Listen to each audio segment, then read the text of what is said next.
Jesus gets his reps: loaves, fish, and refried lessons. Number 107. Welcome back. Today we'll be looking at the Gospels of Matthew and Mark to see what motivated Jesus to feed thousands yet again. So let's get started. Matthew 15:32-39, Mark 8:1-10. In those days, the crowd once again became very large, and they had nothing to eat. Then Jesus called his disciples to him and said, "I have compassion for this crowd, because they have already been with me 3 days and have nothing to eat. I do not want to send them away hungry, or they may faint along the way. For some of them have come a great distance." The disciples replied, "Where in this desolate place could we find enough bread to feed such a large crowd?" "How many loaves do you have?" Jesus asked. "7," they replied, "and a few small fish." And he instructed the crowd to sit down on the ground. Taking the 7 loaves and the fish, he gave thanks and blessed them and broke them. Then he gave them to his disciples to set before the people, and they distributed them to the crowd. They all ate and were satisfied, and the disciples picked up 7 basketfuls of broken pieces that were left over. A total of 4,000 men were fed, in addition to women and children.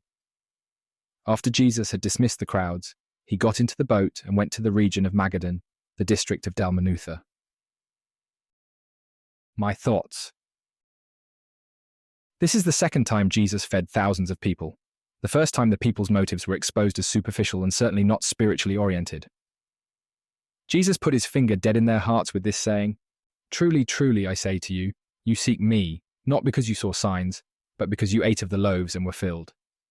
Ouch! So they were there for the free fish and chips and to fill their gullets. But that's not the end of the story. And during that first feeding, things went from bad to worse. He drops the "eat my flesh and drink my blood" bombshell on them, and he disintegrates a mega church to a small group in a single day. So why is Jesus feeding the crowd again? The people's motives were probably the same. I can think of 2 reasons. The first is explicit.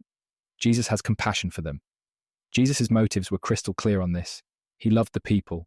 He loved them enough to feed them, heal them, and teach them, even if some of his teaching included hard truths. This was not a transactional relationship, and is profoundly evident by his willingness to do it a second time. The second observation is not as evident, and like many of Jesus' discipleship techniques, it's kind of hidden under the miraculous. Jesus uses repetition to teach his disciples crucial lessons. Later, he would remind them of these 2 events and chide them for not getting it. Matthew 16:5-12. This is why I jokingly say there are 3 ways to learn: repetition, blunt force trauma, and repetitive blunt force trauma. So as we are becoming more like Jesus in our disciple making, are we becoming more compassionate?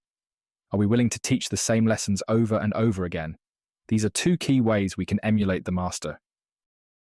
My story. Just the other day, I was using these 2 elements in my disciple-making efforts. I asked Mike and Perla to join Deb and I as we engaged with some fellow labourers at a retreat. We sat down at the table with some folks and went into the mentoring mode. As I thumbed through my Bible, asked questions about how Jesus would define discipleship and how he made disciples, the couple was watching me help others. I was multiplying spiritual food from the Word of God, and they watched us feed these hungry souls. I could tell that one of the couples sitting around the table was discouraged because their ministry efforts weren't panning out quite like they expected. Compassion was pulling at my pastoral heartstrings. I shifted gears and gave appropriate verses to encourage them, and then we prayed. This whole time I was modelling for Mike and Perla. They had heard almost everything I was dropping on the others before, so it was nothing new. But repetition was helping the concepts sink deeper into their hearts and minds, and I had the chance to show some compassion in the process. Our action plan. Now it's time for application. Here's some ideas. Are you and those you are discipling showing compassion and modelling it for others? Are you teaching sessions as a one-and-done type of thing, or are you recycling to make it stick? Do a study on God's repeated themes in the scriptures. Warning, this is going to take you a while.